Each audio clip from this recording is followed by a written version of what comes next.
Now it's my great pleasure to introduce award-winning writer, producer, and director Patty Jenkins with John Crude as our tour guide.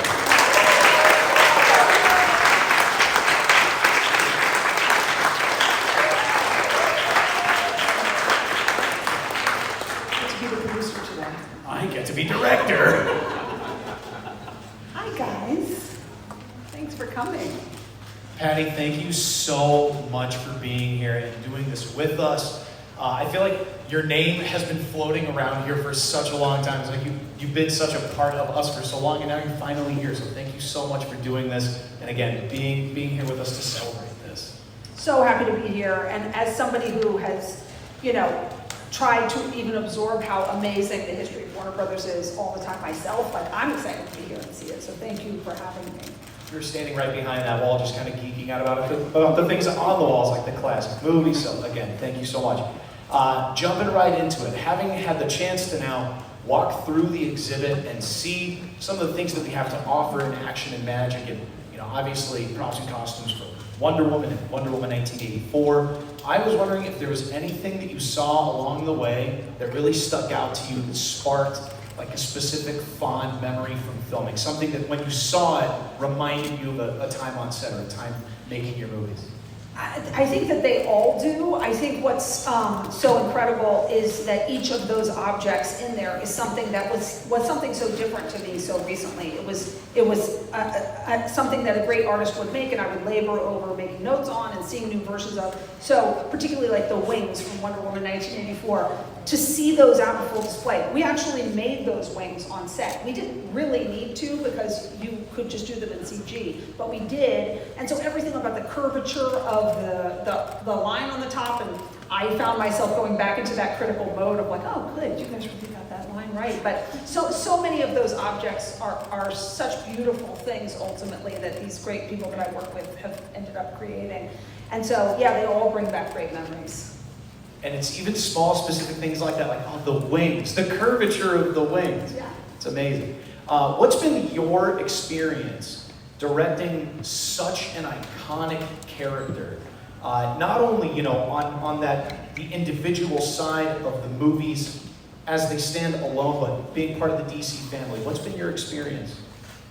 It's an incredible honor. It's such an honor that you kind of can't even, you don't know what to do with it. When I think about growing up watching Superman and watching all the Batmans, and then I get to be the person who makes Wonder Woman, like, what do you do with that thought process? I don't even know.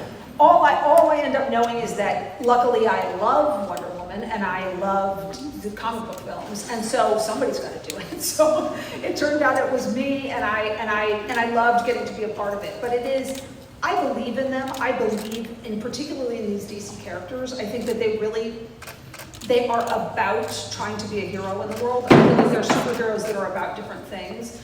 A lot of superheroes are about, being unlikely and chosen. That's not really the DC superheroes. The DC superheroes are about what do you do if you have great power and you could help people.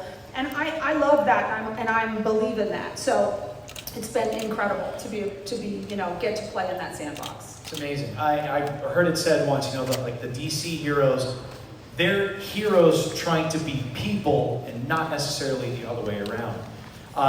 What does it mean to you that, we have obviously people here today to see these things, but on Saturday, June 26th, guests walk through the doors again, and they're going to come see these things for themselves. What does it mean to you that people can come see it and really step into the world that you've helped create, and it leaves a lasting impact on them? What does it mean to you that people can come and experience this? I think that Warner Brothers has always been sitting upon such a treasure trove of legendary history that it's always been hard to understand what to do with it. When I get to walk around the lot and realize that I'm shooting in the stage where Casablanca was shot or where Streetcar Named Desire was shot, what do you do with that? So many movies that we all worship as some other thing that you can't even believe people made happened right here. And so I think it's incredible for people to get to come in and actually look at those, look at the photographs, look at the props, look at, Warner's address book, look at these things, because what our entire city is based on this film industry, and what a major anchor Warner Brothers has been to building that industry. So of course there should be a great museum to celebrate and honor that. Agreed. I agree completely. I mean, that's one of the things that I think never gets lost on any of us that are here, especially on a daily basis. You walk around, you see the plaques and the amazing filmmakers and actors and actresses and writers and producers that have come before you, to see the hallowed ground that we walk on and who has been here and what they've made here. It never loses its wow factor at all. Now I want to ask you about Wonder Woman and Wonder Woman 1984. Okay, so Wonder Woman, huge hit, mega hit. The world loved Wonder Woman, still do.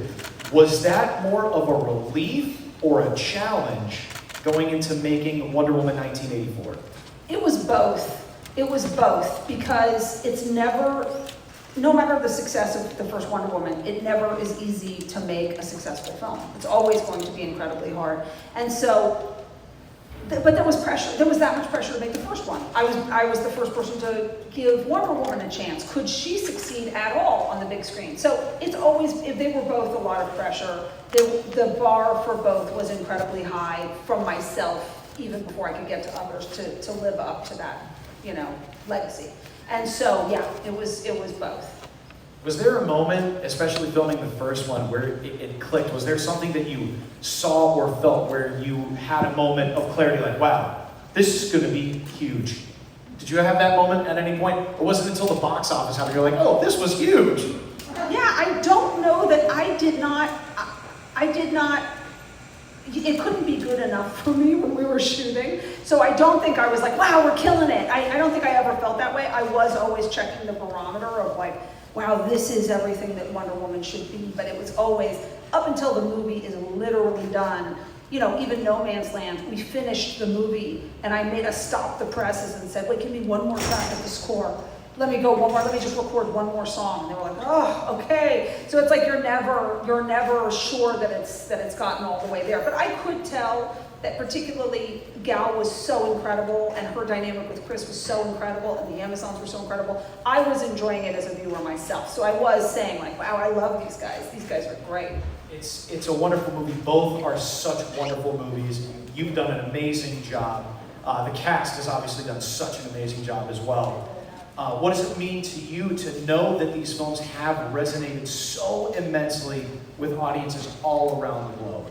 It's incredible. I believe in these movies. I believe in superhero movies. I believe that these are our mythical characters of our time that we're able to tell universal stories through. So it's something that is, and I believe in Wonder Woman. I believe in what she stands for. And so the idea that she teaches love and forgiveness and kindness and compassion on top of being an incredible badass is she's the superhero for our times to me.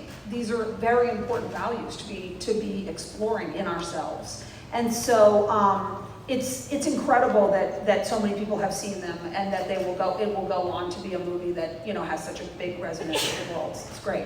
Again, you've done such an incredible job watching these movies, being part of these worlds. Nothing will ever top that. It's the absolute best. 1,000,000 times. Thank you so much for being here, helping us kick this off. Patty Jenkins. My pleasure. Thanks, guys.